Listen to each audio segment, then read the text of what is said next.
Thank you very much. This will be virtual. Professor Bhatt could not join in person, so it will be a virtual address.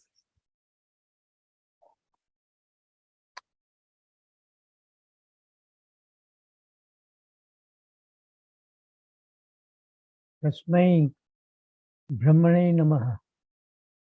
Sarvebhyo Namo Namaha.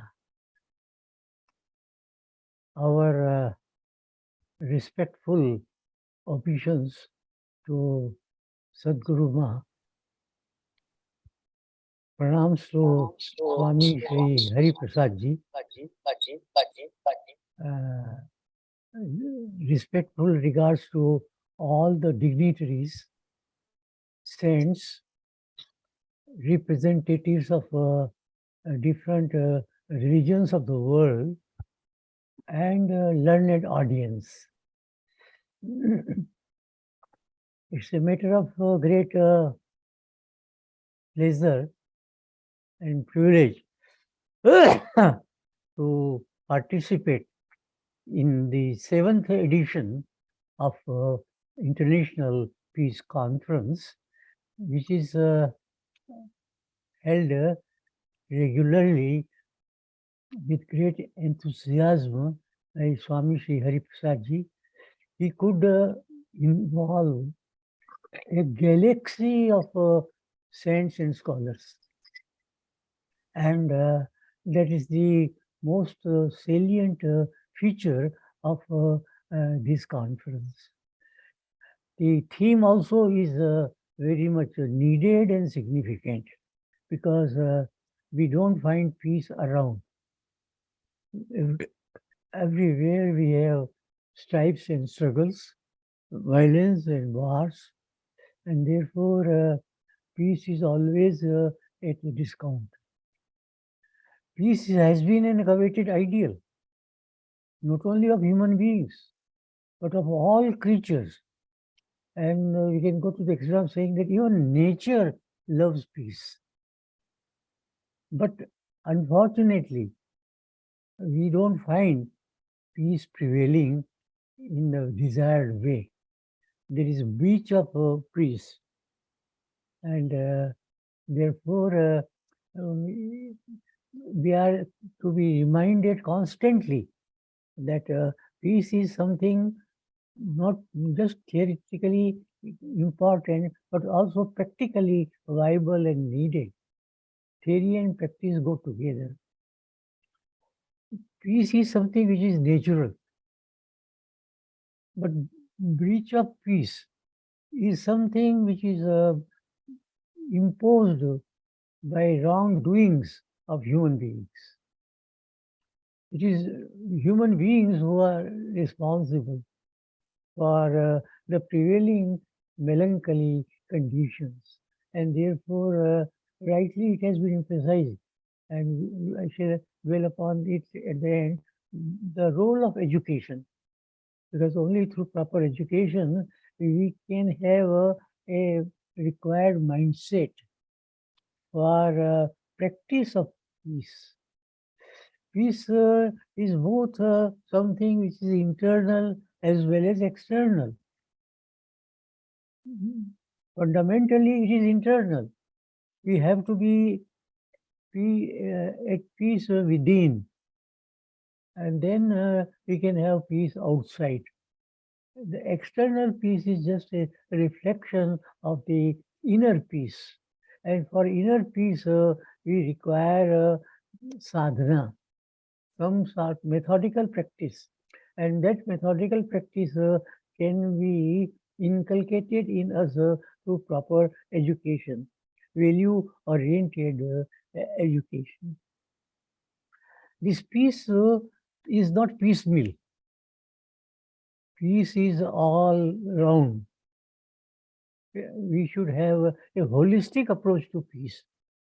You can't have peace in one part of the world and leave the other parts in violation of peace. You can't have peace in one part of the body and leave the rest of the body in breach of peace. We have various dimensions, as Chaitri Upanishad points out, the physical, the vital, the mental, the intellectual, and the spiritual. All dimensions should be at peace. And for all this, we need constant effort. We have to be vigilant that peace prevails, and absence of peace is thwarted. Unfortunately, we have not been very much successful. Say, for example, the war between Russia and the neighboring country. Therefore, what is needed is that we should have sincerity of heart to practice peace. And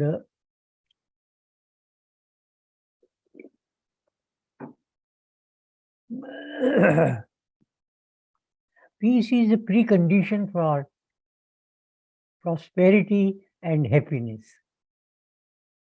If there is no peace, there cannot be prosperity. And this prosperity is, it was both the material and spiritual. There should not be any development which is partial. If we have to have a sustainable development, then it should involve material prosperity as well as spiritual enhancement. So it is a holistic approach of fullness, purnata. And this purnata can be brought about only by sadhana, as I said earlier. Now, peace is needed to bring about reformation, some sort of curative requirement, because our mind is very much vitiated. The Yajurveda prays that tanme manah shiva sankalpamastu. Let my mind be pure, let my mind be virtuous. This is because our mind is very much vitiated, and that is why we have egoity, we have selfishness, we have what can be called as hoarding as much as we can and depriving others. And this results in violation of peace. So for justice also, peace is needed. And not only uh, for prosperity and sustainable development, peace is also a precondition for virtuous living. We always aspire for a life which is worthy of living, meaningful living. And this is possible only if peace is sustained and maintained. So peace, therefore, is a very coveted ideal. Now, this peace can be acquired, as I said, through proper education. And proper education has to be supported by material prosperity and spiritual enhancement. So this requires a triple transformation. Transformation of the individual and his or her psyche. Transformation of the society and the transformation of nature, Mother Nature, which nurtures us and which enables us to have a material and spiritual enhancement. So far as individual is concerned, individual has to cultivate the mindset of transcending the I, transcending the ego, aham, and expanding the ego to sarvam, or from I to we. And this we is inclusive. It includes the entire cosmos, the total reality. And we therefore say Vasudhaiva Kutumbakam or Sarve Bhavantu Sukhinaha. So these ideals are there in our culture which need to be highlighted in modern difficult times. So individual transformation is the first requirement. And through proper education alone, this can be done. And this education should be right from the childhood, both within the family as well as in the school and other educational institutions. The second transformation is social transformation. We are social beings. We live in a society. We are not Robinson Crusoe. And therefore, we have a coexistence, living together, live and let live. This sort of a coexistence. Now, this coexistence has to be peaceful coexistence. And then only this coexistence may lead to tranquility, mutual love, and fellowship. And therefore, we have peaceful coexistence as the first requirement of social transformation. Second requirement is that we should have collective cooperative enterprises wherein each and everyone is involved, where the good of everyone is taken care of. So, this sort of corporate existence, establishment of a civil society. A civil society is a virtuous society, a society in which everyone participates and everyone takes care of. So this is second requirement. And the third requirement is that we must not only have peaceful coexistence and corporate enterprises, but the result of our endeavor should be shared by with all. No one should be deprived. Justice, therefore, is also another aspect of peace. And this justice is both intragenerational, within the generation, and intergeneration, the coming generation. So the resources that we generate should be carefully utilized. There has to be judicious consumption. Then only we can have a prevalence of justice and fair place. The third requirement of this transformation is transformation of nature. Nature nurtures us. Nature is like a mother. Nature is not to be exploited. Rather, nature is to be worshipped. And we worship nature because nature is bountiful. Nature is loving. Nature is always a display of selflessness. The fruits of nature are not enjoyed by nature, but it is enjoyed by others, the living beings. So nature, and this nature also is to be understood in a holistic manner. We have the concept of Panch Mahabhutas.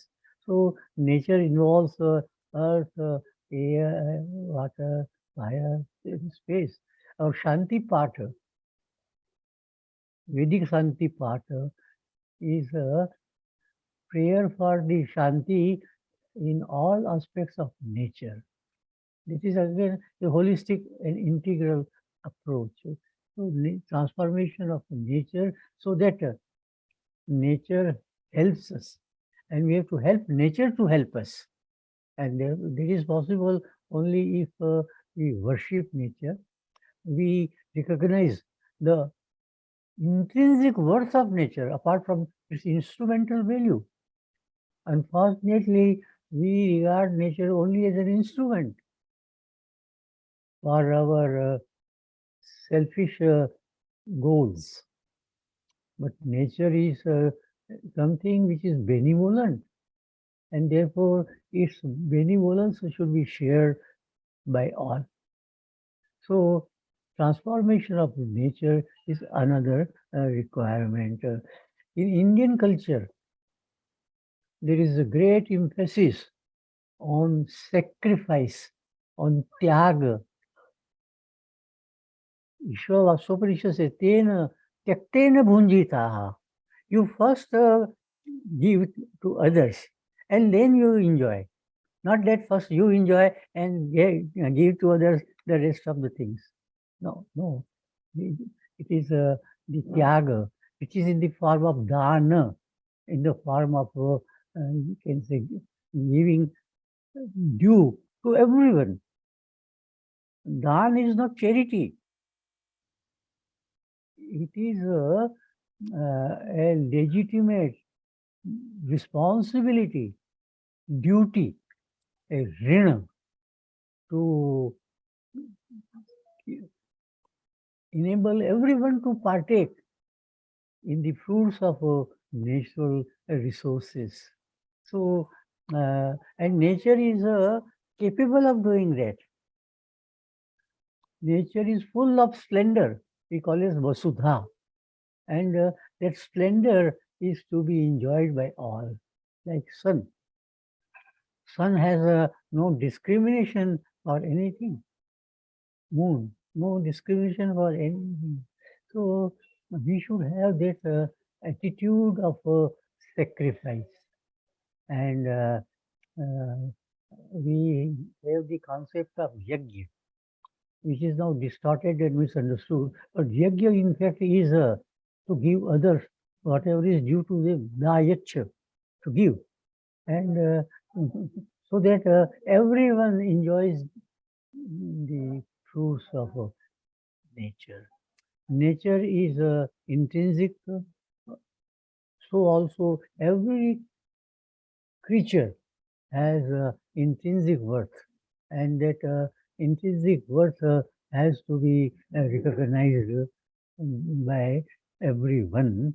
And again, I would say this is possible only by proper education, not education as mere information. Education should be transformative.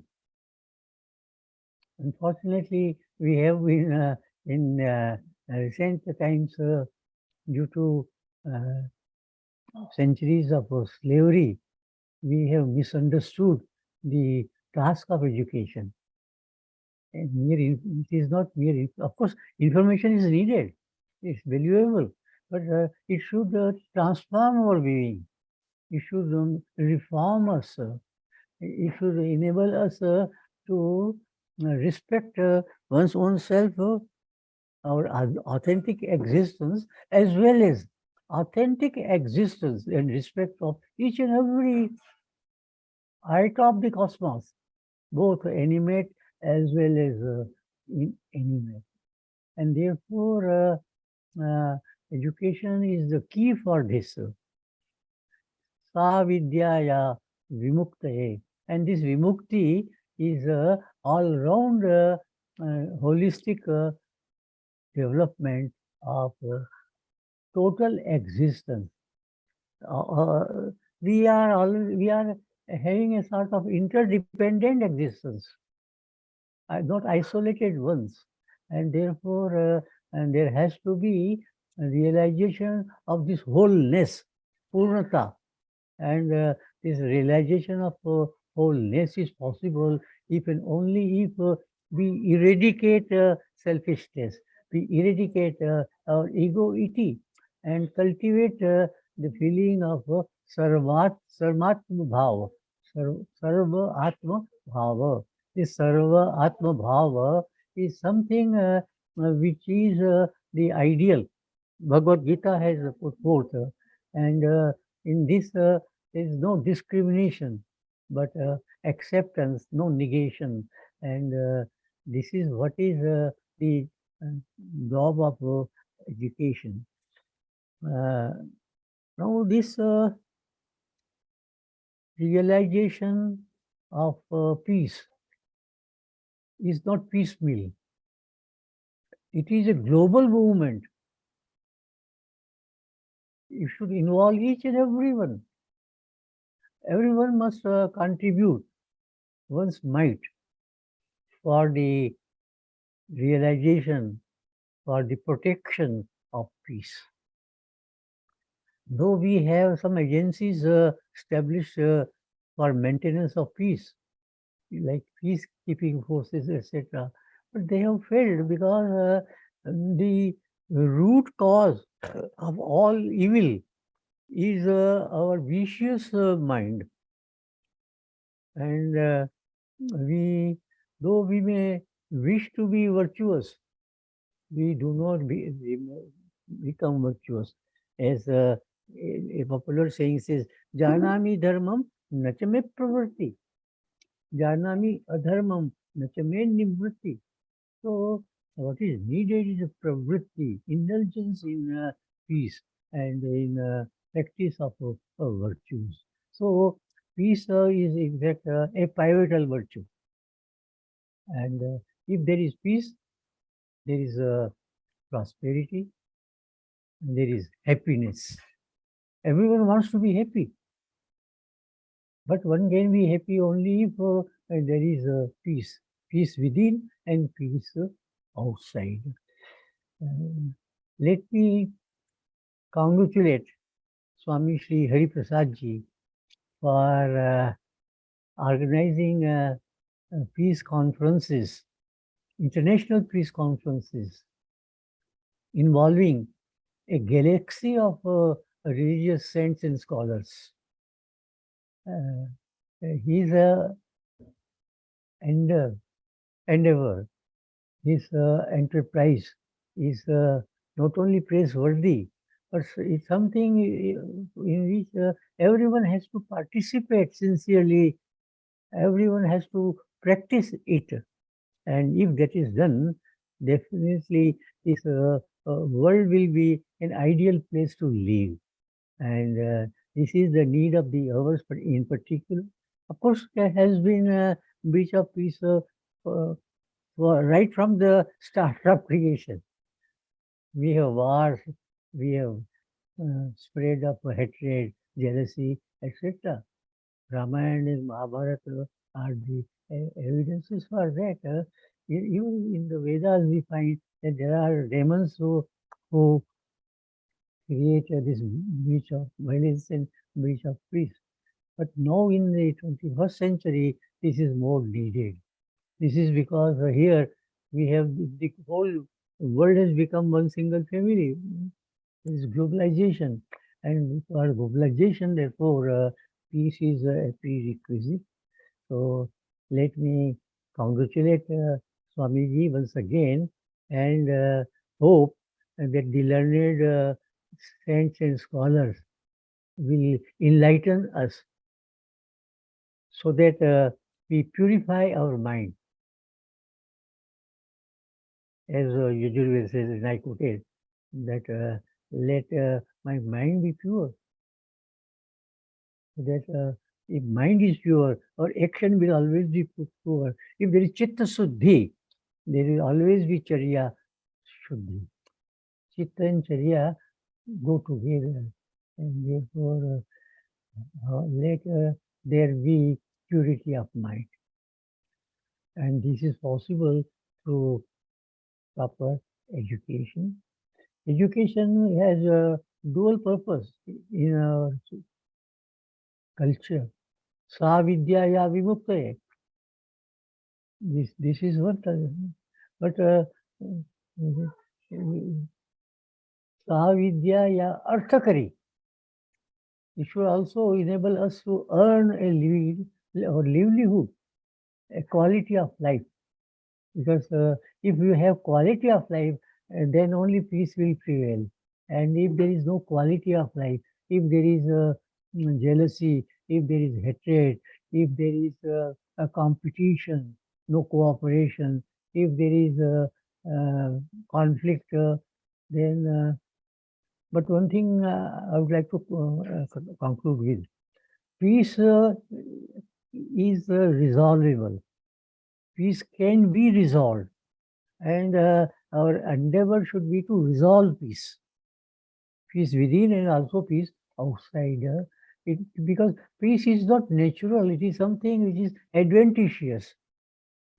We create conditions which result in violation of peace.